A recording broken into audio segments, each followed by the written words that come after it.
sampel-sampel baik itu tadi karena pembunuhan atau bunuh diri itu sama untuk pengambilan sampelnya sama. Dokter, untuk bisa mengungkap penyebab kematian seseorang, apa saja yang biasa diperiksa secara forensik? Ya, pertama kita akan melakukan pemeriksaan luar dahulu, kemudian ditemukan apakah tanda-tanda kekerasan. Yang berikutnya kita akan melakukan otopsi atau bedah mayat untuk melihat adanya kelainan dan mengambil beberapa sedikit jaringan yang diperlukan untuk pemeriksaan adakah kasus-kasus seperti keracunan atau kasus tanda-tanda kesulitan bernapas seperti itu. Jadi hasil otopsi nanti akan bisa mengungkapkan bahwa sebab matinya akibat apa. Seperti itu. Oke, tanda-tanda kekerasan kan polisi bilang pada saat menemukan jasad ini terlakban dan tidak ada tanda-tanda kekerasan di tubuh jenazah. Kemudian kalau misalnya kita lihat dari kasus ini, mungkin juga dokter mengikuti, berapa lama untuk bisa mengungkap kasus kematian seseorang? Apa saja yang kemudian diperiksa setelah tadi tidak ada tanda-tanda kekerasan? Organ mana saja mungkin yang harus diperiksa untuk bisa menentukan penyebab kematian?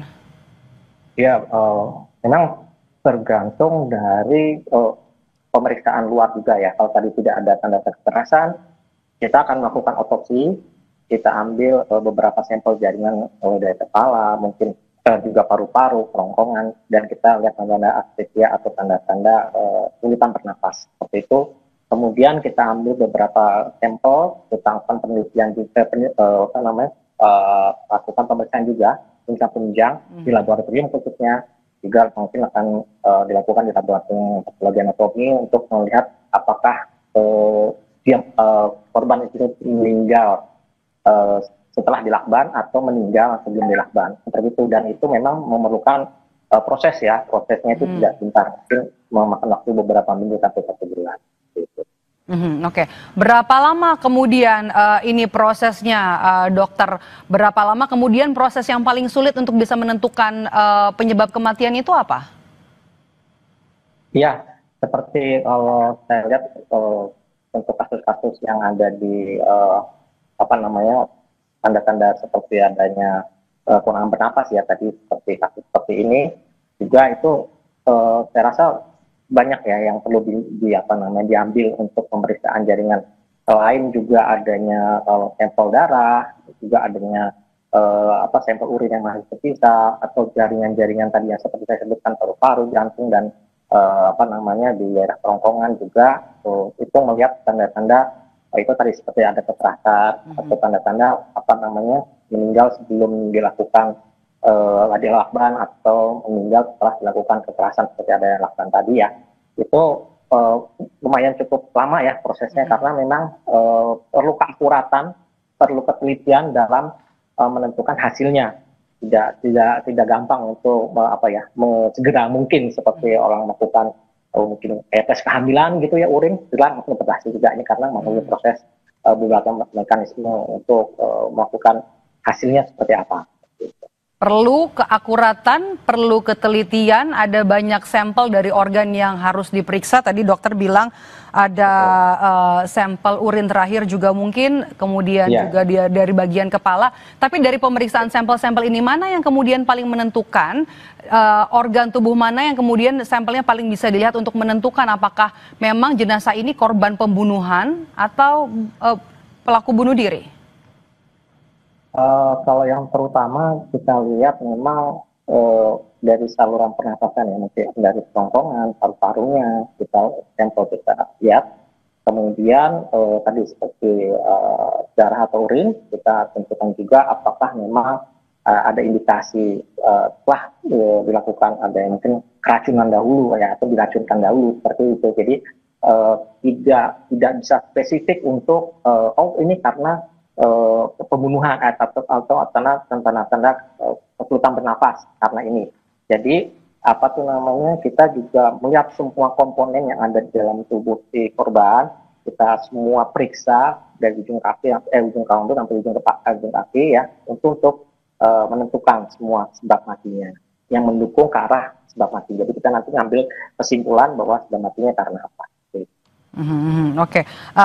Oke, kalau misalnya tadi seperti yang sudah dokter sampaikan ini perlu langkah kehati-hatian, kemudian juga harus benar-benar diperiksa dari ujung rambut sampai ujung kaki, begitu juga termasuk organ-organ. Yang paling menentukan apa? Apakah kemungkinan dalam otopsi ini ada kemungkinan ketidaklengkapan atau kebutuhan sehingga kemudian membutuhkan ekshumasi, Dok?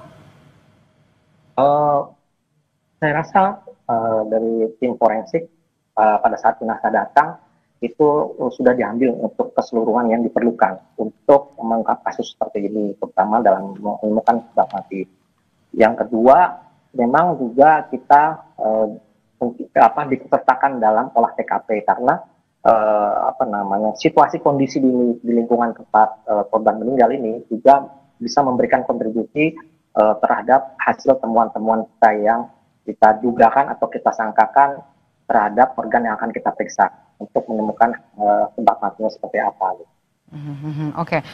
Kembali lagi ke sampel dari secara forensik ini, apakah bisa diketahui meninggalnya jasad ini meninggalnya sudah berapa lama, dan kemudian untuk bisa membuktikan fakta penyebab kematian ini, sampel-sampel yang diambil untuk sampel penyebabnya karena pembunuhan, apakah sampelnya sama juga dengan apakah memang ini meninggal karena bunuh diri? Sama sampelnya, dokter? Ya, kalau untuk waktu kematian, itu insya Allah kita bisa menegakkan dengan beberapa kriteria yang pernah saya katakan juga. Kemudian untuk sampel-sampel baik itu tadi karena pembunuhan atau bunuh diri, itu sama untuk pengambilan sampelnya sama. Memang nanti ada beberapa teknik atau dalam istilahnya untuk menilai pola lukanya bisa kita tentukan juga apakah mendukung ke arah pembunuhan atau bunuh diri.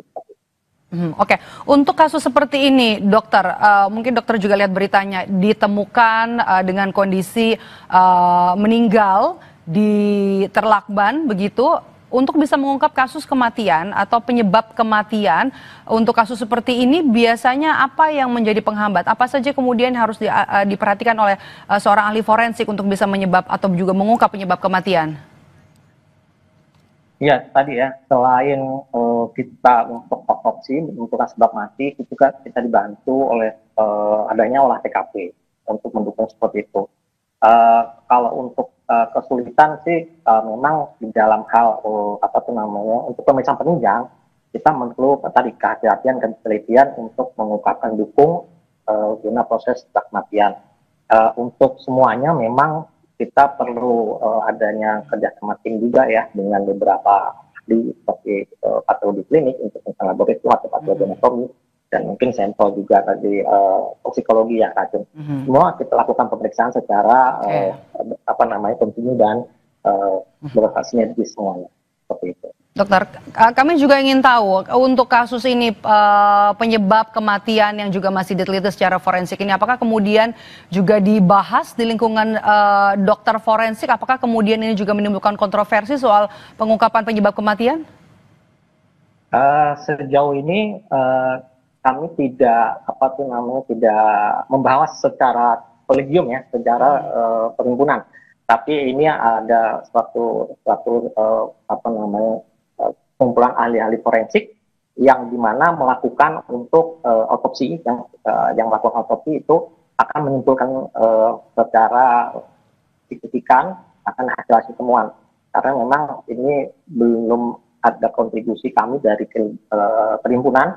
Mungkin nanti juga kalaupun diperlukan nanti kita akan berdiskusi bersama, tapi itu belum sampai ke arah.